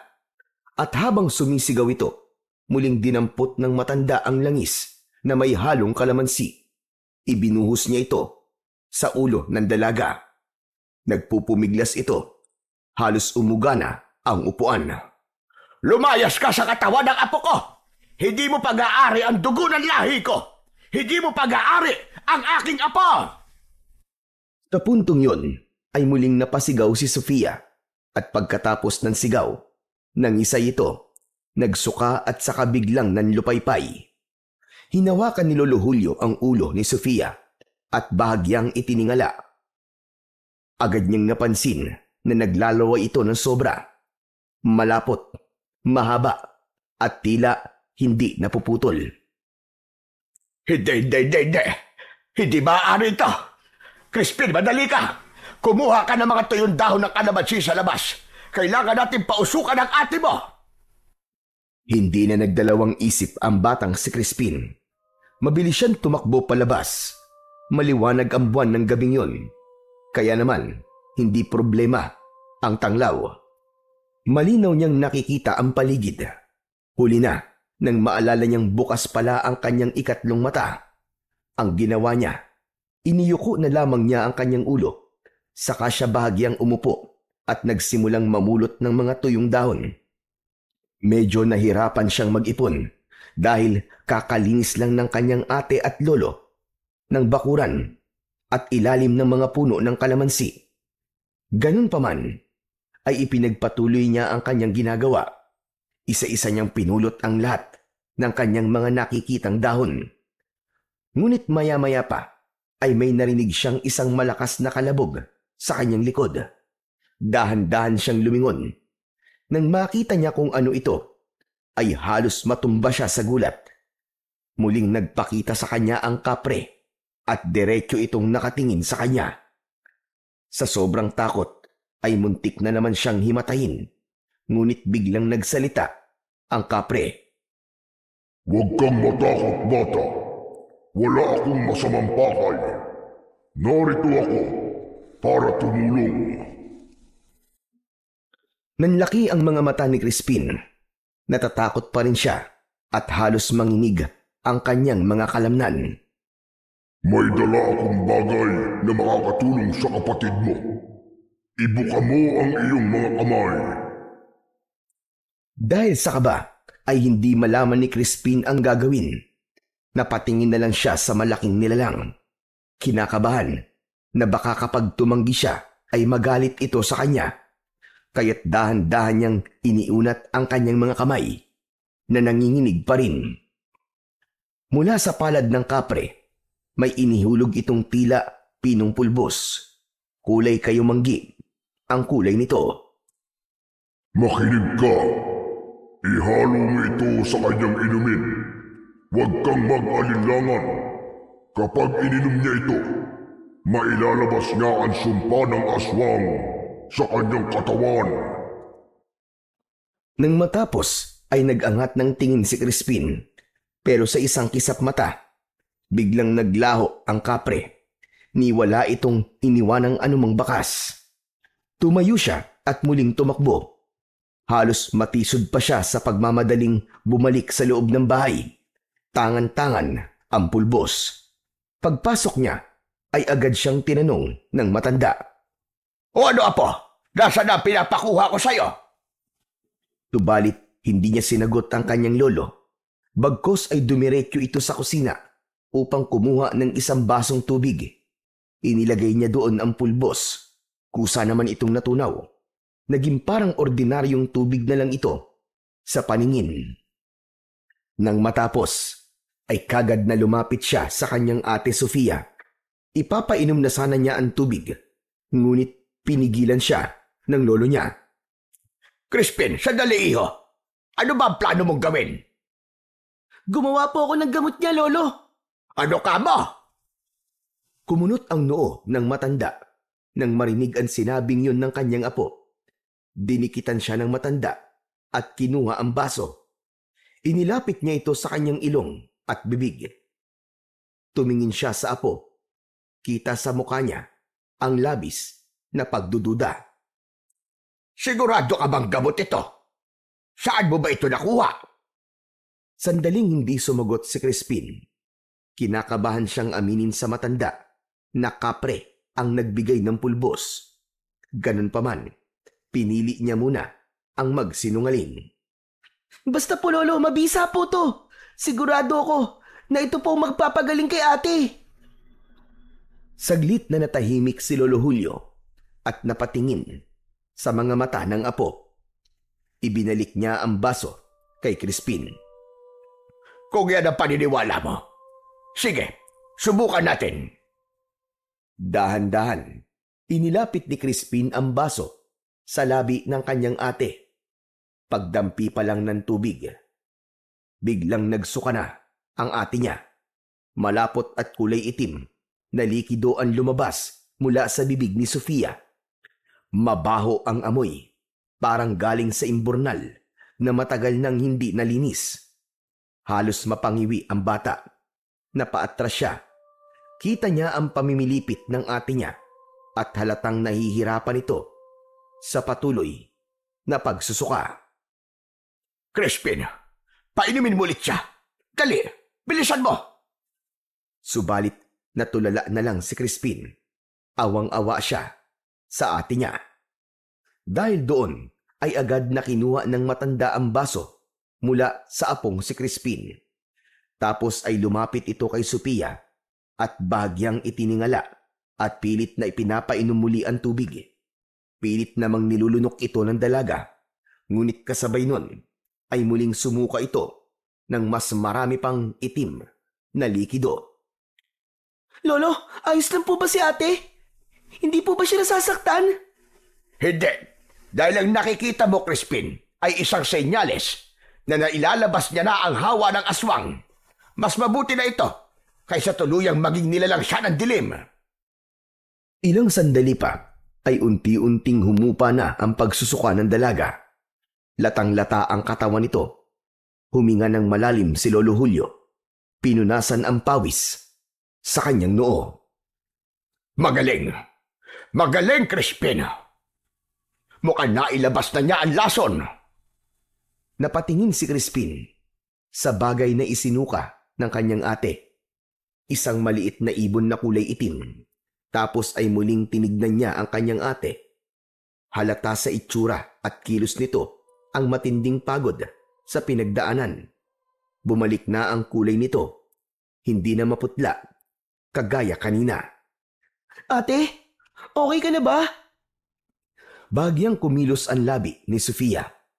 Para bang may gustong sabihin. Ngunit sa sobrang hina, halos pati pagsasalita ay nahihirapan na siya. Agad na kumuha ng basang bimpo si Lolo Julio at pinunasan ang muka at ang labi ng dalaga. Salamat sa Diyos. Napakahusay ng ginawa mong gamot, Crispin. Hindi ko alam kung saan mo nakuha ang gamot, pero nakatulong talaga. Halika. Tulungan mo kong alalayan siya papunta sa silid. Dito na lamang tayo muna matulog sa sala. Sige po, Lolo. Pinagtulungan na ng dalawa na akayin ang dalaga papunta sa kanilang silid. Inihiga nila ito ng maayos at dahan-dahan. Nang matapos, ay agad na kinumutan ito ni Crispin.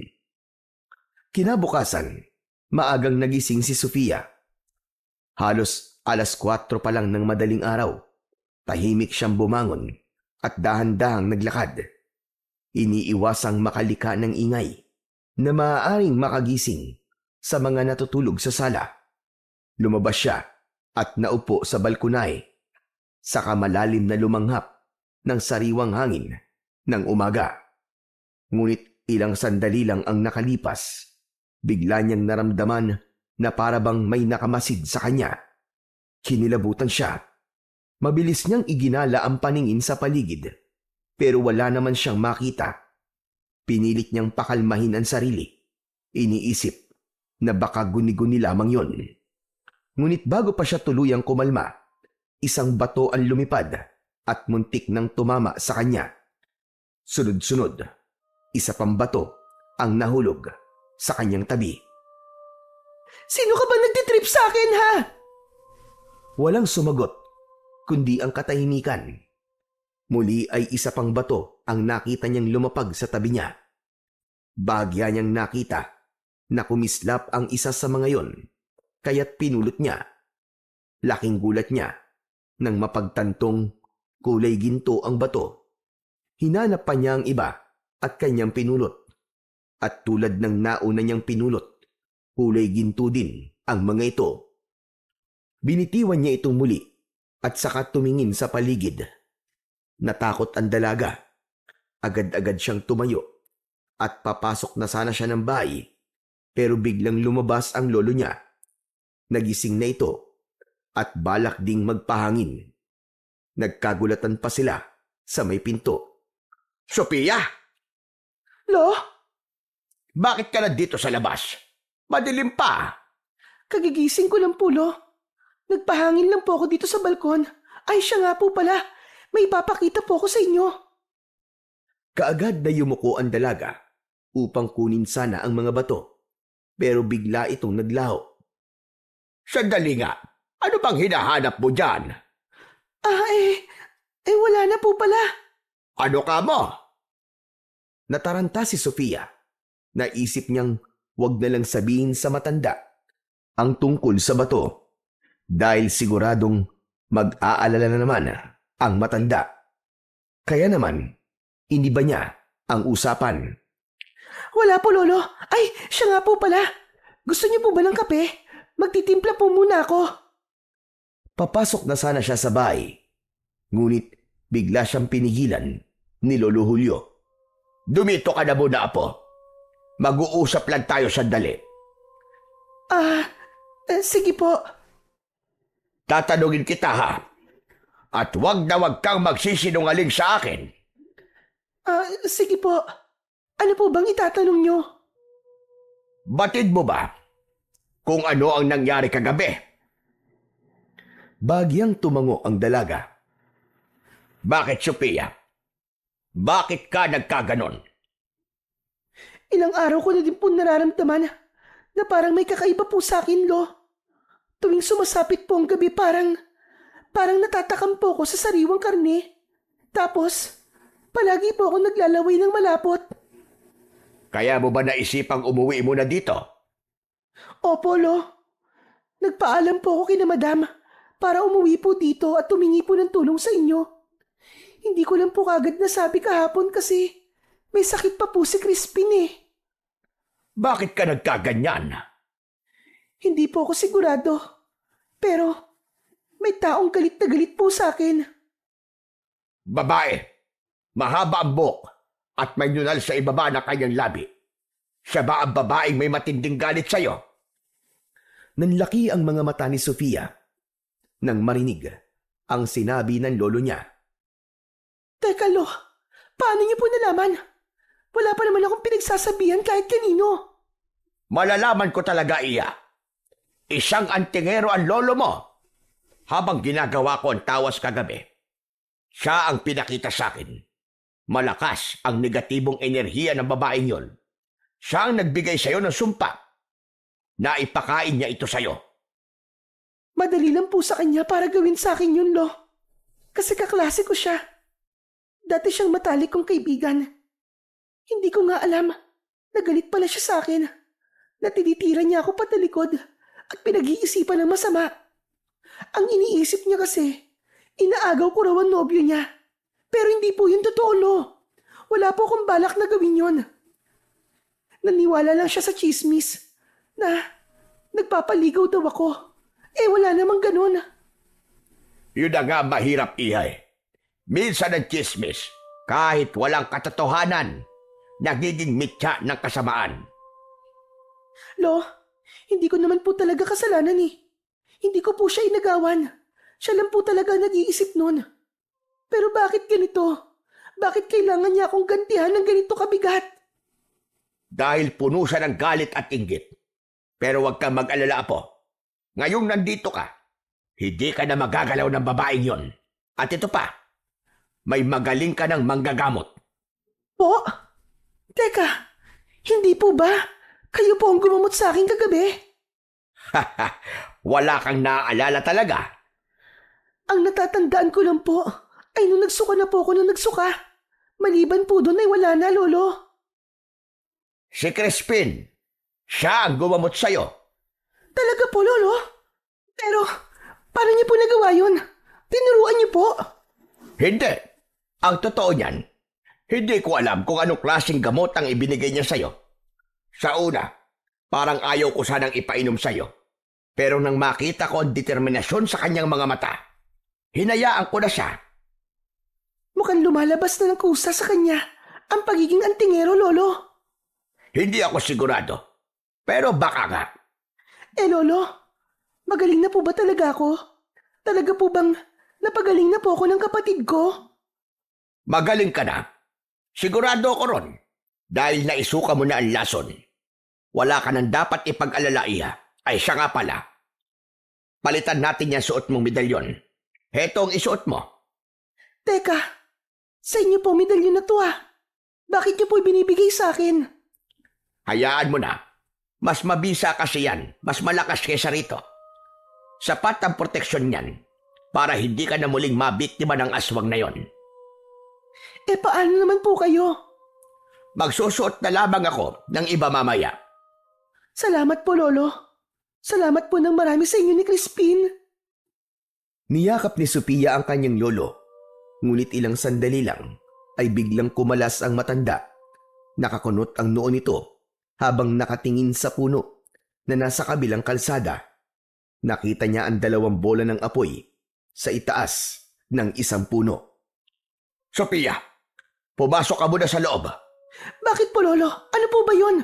Huwag ka na magtanong. Pumasok ka na. Mukhang hindi pa tapos ang laban natin. Nariyan na naman ang aswang at mukhang alam ko na kung bakit ka napadpad dito. Sinusundan ka ng damuhong yan. Dali-daling sumunod si Sophia at pumasok sa loob ng bahay. Nilingon pa niya saglit ang puno at nakita nga ang kakaibang liwanag. Mabilis niyang isinara ang pinto.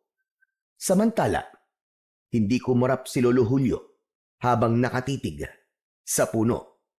Walang hiya ka! Ayaw mong tigilan ang apo ko! Demonyo ka! Samantala, sa loob ng bahay ay nagising naman si Crispin. Nakita niya ang ate niya na tila takot na takot at nakatingin lang sa pintuan. Ate, bakit? Ano yun? May nakita si Lolo. Doon sa labas. Parang pulang liwanag sa may puno. Sabi niya aswang daw yun. Pinapasok niya ako dito sa loob.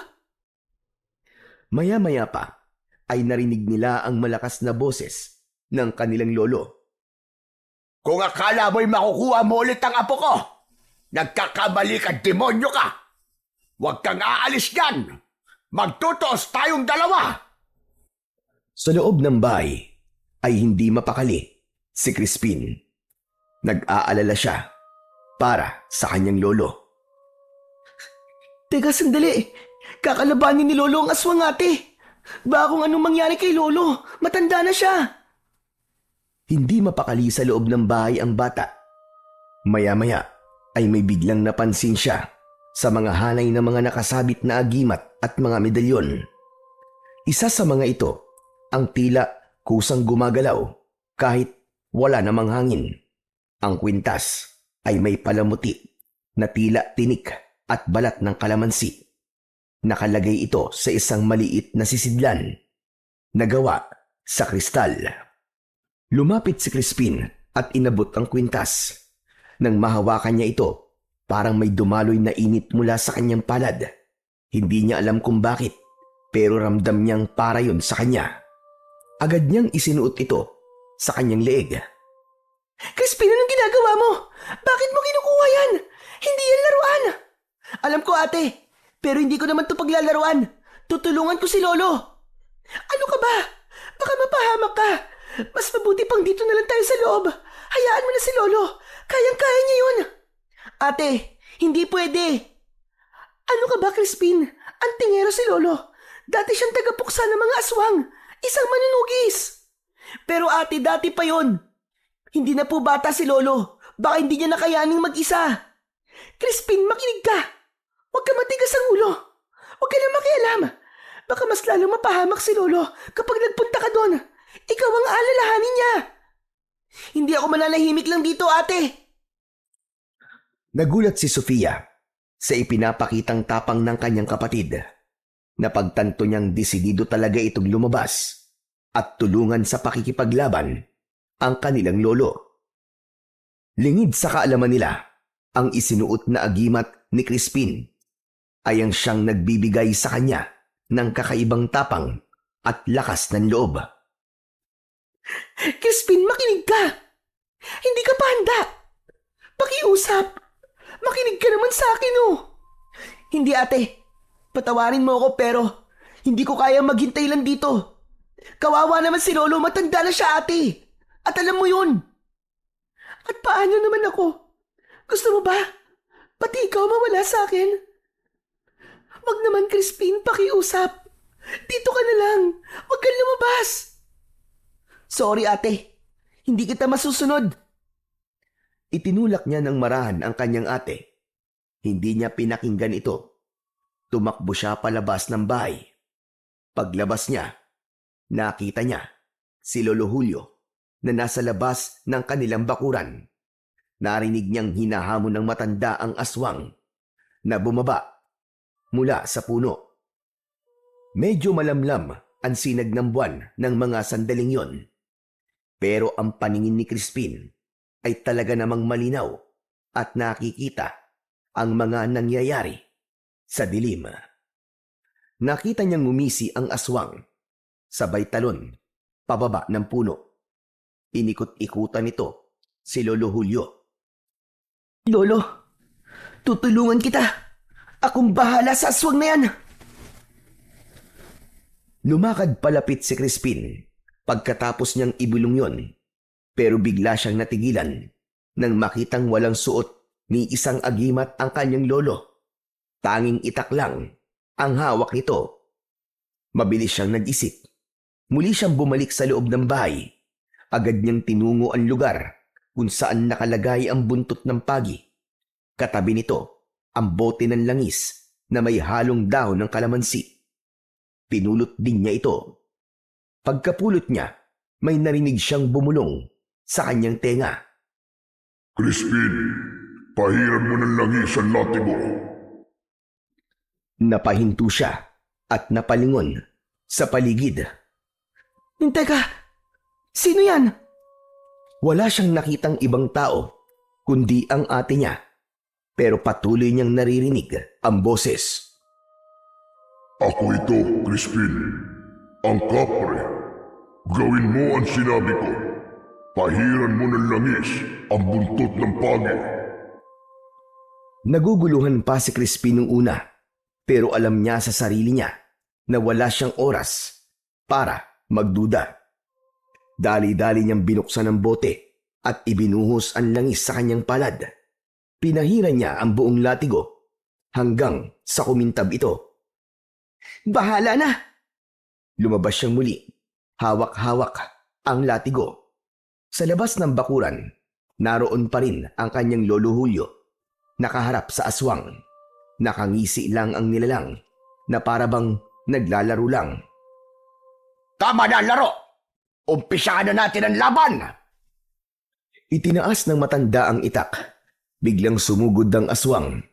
Mabilis na parang kidlat. Agad na nasugatan sa kanyang braso ang matanda.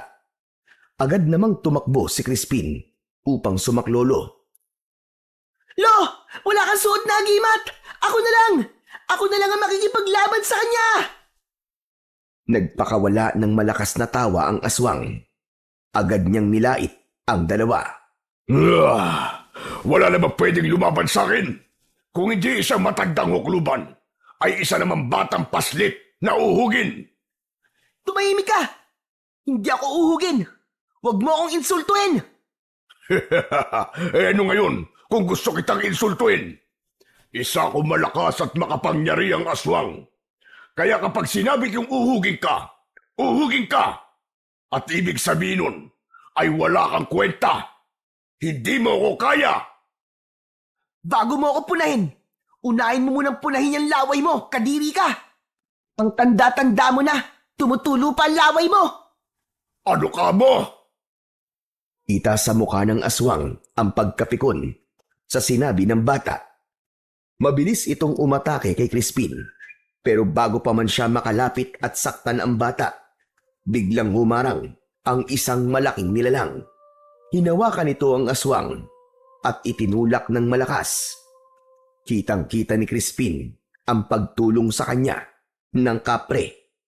Ngunit si Lolo Julio, walang ideya kung ano ang nangyayari. Sumadsad sa lupa ang aswang, hindi makapaniwala sa nangyari. Hindi rin ito nakikita ang kapre. Inakala niyang may malakas na kapangyarihan ang bata. Hindi ito maaari. Ano ka? Anong dala mo? Bakit ang lakas mo? Hindi mo inaasahan yun, ano? Ano ka ngayon? Malakas ang apo ko! Ngunit hindi nagpatinag ang aswang.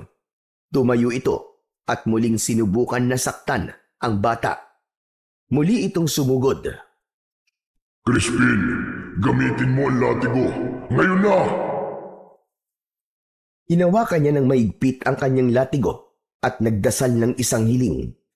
Mabilis ang aswang, pero mas mabilis ang kanyang agimat. Naramdaman niyang kusang gumalaw ang kanyang mga kamay. At kasabay ng pag-init ng agimat na suot niya sa kanyang leeg, iwinasiwas niya ang buntot pagi. Sunod-sunod na hinagupit niya ang kalaban. Ang bawat tama ng buntot ng pagi ay parang apoy na tumatama sa balat ng aswang. Walang nagawa ito kundi ang magsisisigaw sa sakit. Tama na! Ayoko na! Tigilan mo yan! Tumigil sa pag-atake si Crispin. Tumingin siya sa kanyang lolo. Crispin na po! Ngayon na! Tapusin na natin ito! Nakapwesto na si Lolo Julio. Agad namang tumabi si Crispin. Nakaharap ang maglolo sa malawak na bakuran. Samantalang nakatalikod naman ang aswang sa kanila. Gawin mo na, Crispin. Huwag ka na mag-alinlangan. Gawin mo ang nararapat. Pagkatapos sabihin yun ng kapre, sabay na umatake ang maglolo. Ngunit bago pa man nila malapitan ang aswang, bigla itong umatras. Ang isang paa ng aswang tumapak na sa loob ng kanilang bakuran at tulad ng ibang nilalang ng dilim, tila ito napaso. Iniangat nito ang paa at tangkang umabante, pero naging mabilis ang kilos ni Crispin. Pumikit siya at mabilis na itinulak niya ang dalawang kamay sa hangin. Kasabay nito, biglang tumilapon ang aswang. Tila may malakas na puwersang bumuhat dito at itinapon siya sa ilalim ng pinakamatandang puno ng kalamansi. Nanlaki ang mga mata ni Lolo Julio sa kanyang nakita. Diyos ko, apo! Paano mong nagawa yon? Hindi alam ng matanda na ang kapre pala ang siyang tumulong. Binuhat nito ang aswang at walang kahirap-hirap na ibinalibag ito. Pagbagsak ng aswang sa lupa, biglang tila nagningning ang puno ng kalamansi. Gumalaw din ito kahit wala namang malakas na hangin. Ang mga sanga nito ay biglang humaba na parabang may sariling buhay. Hinampas ang aswang at binalot ang katawan. Narinig nila ang sunod-sunod na sigaw hanggang sa tuluyan itong nanahimik. Binitiwan ng mga sanga na yon ang katawan at iniwang punong-puno ng tinik. Maya-maya pa, ang katawan ay biglang kinain ng naglalagablab na apoy hanggang sa ito ay tuluyan ng naging abo. Pumasok na ang dalawa at dumiretso sila sa balkon. Naupo sila, habol parehas ang kanilang mga hininga. Lumabas si Sofia. Ano nangyari? Tapos na po ba? Oo, ate. Di ka na magagalaw ng aswang na yon. Wala na siya. Umalis na. Pinatay na siya ni Crispin, Apo. Ano? Nagawa mo yun, Crispin? Talaga? Paano? Ako man ay nagtataka. Paano mo nga ba nagawa yung Crispin? Biglang napatingin ang matanda sa suot na kwintas ng kanyang apo. Suot mo ang agimat ng aking tatay. Ang agimat ng tinik at balat ng kalamansi. Paano mo napagana yan? Sa totoo lang po, hindi ko rin po alam, Lolo. Pero kasi kanina, bago po ako lumabas para tulungan kayo, nakita ko po itong gumagalaw kaya kinuha ko po at isinuot. Sorry po kung ginamit ko to nang walang paintulot nyo. Wala kang dapat na ihingi ng sorry, Apo. Ngayon ay napagtanto ko na mukhang ikaw yata ang pinili para muling magtangan ng unang agimat ni tatay. Ito po ang unang agimat ng tatay nyo? Oo, ang agimat na yan ay galing dyan sa pinakamatandang puno. Ang kwento sa akin noon ni tatay ay ibinigay sa kanya yan ng isang makapangyarihang kapre na naging kaibigan niya. Kapre po?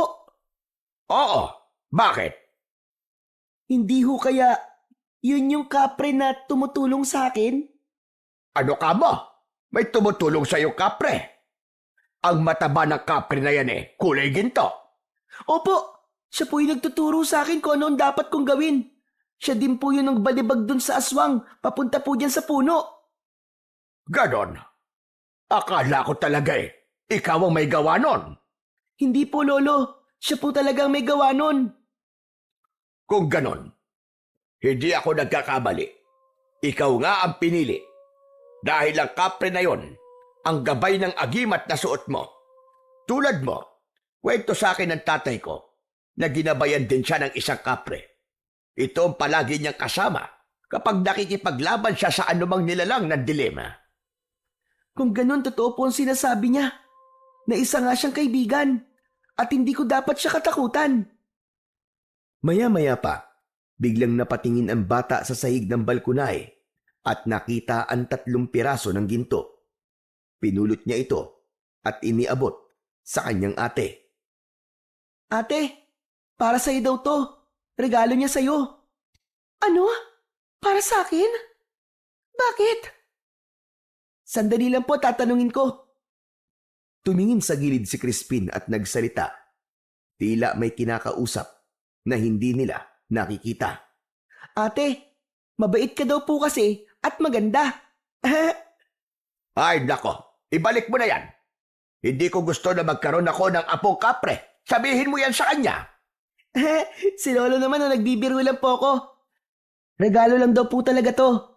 Kasi mabait daw po siya at masipag. Alam daw po niya na balang araw ay makakatulong daw po siya ng malaki sa ating pamilya. O siya. Kung ganon, tanggapin na natin ang biyaya. Tama. Sige, akin na yan. At sabihin mo nga pala sa kanya. Maraming salamat. Ngumiti si Sofia at niyakap si Crispin. Tara na sa loob. Magkape muna tayo. Magkasabay silang naglakad, papasok. Ngunit bago tuluyang makatawid sa pintuan, napahinto si Crispin at napatingin sa silangan. Nakita niyang unti-unti nang sumisikat ang araw. Simbolo ito ng bagong pag-asa at pagtatapos ng dilim na pinagdaanan nila, lalo na ni Sofia, sa kamay ng aswang. Ngumiti siya bahagyang itinapat ang agimat sa sinag ng araw at bumulong sa sarili. Simula ngayon, gagawin ko ang lahat para maging karapat-dapat sa agimat na to. Marami pa akong dapat na matutunan. Pero salamat. Salamat sa pagtitiwala. Pagkatapos niyang sabihin yon, nakita niyang ang mga dahon ng kalamansi ay gumalaw at tila kumakaway pa sa kanya. Mula noon, nagbago na ang kanilang buhay. Si Crispin ay nagpatuloy sa pag-aaral ng mga orasyon at sa paggamit ng agimat kasama ang kanyang lolo. Naging mas lalo pa siyang naging masigasig at determinado. Naging masunurin din siya sa lahat ng mga sinasabi ng kanyang lolo. Mabilis din siyang natuto at agad na nakakabisa ang mga dasal at orasyon. Samantala, ibinenta nila ang ginto na bigay ng kapre. Ang perang ito ay inilaan nila sa pag-aaral ni Sofia at ni Crispin. Bagamat may pera na, ay hindi nito iniwan ang mga amo. Bumalik ito doon at ipinagpatuloy pa rin ang pagtatrabaho at pag-aaral. Sa paglipas ng panahon, natupad ni Sofia ang pangarap niyang makapagtapos ng pag-aaral. Nakahanap siya ng maayos na trabaho at unti-unting naiahon ang kanilang pamilya sa hirap. Samantala si Crispin ay hindi lumaking karaniwang binatilyo lang. Tinuruan siya ng kanyang lolo ng lahat ng kaalaman tungkol sa pagiging isang antingero. Ngunit hindi doon nagtapos ang kanyang pag-aaral. Pinili niyang matuto pa ng dagdag na kaalaman. Pinag-aralan din niya ang paggamit ng mga halamang gamot at kung paano gawin ang tradisyonal na paraan ng panggagamot. Dahil dito, nakilala si Crispin bilang taong handang tumulong sa sinumang nangangailangan at naging sandigan ng buong baryo laban sa kasamaan.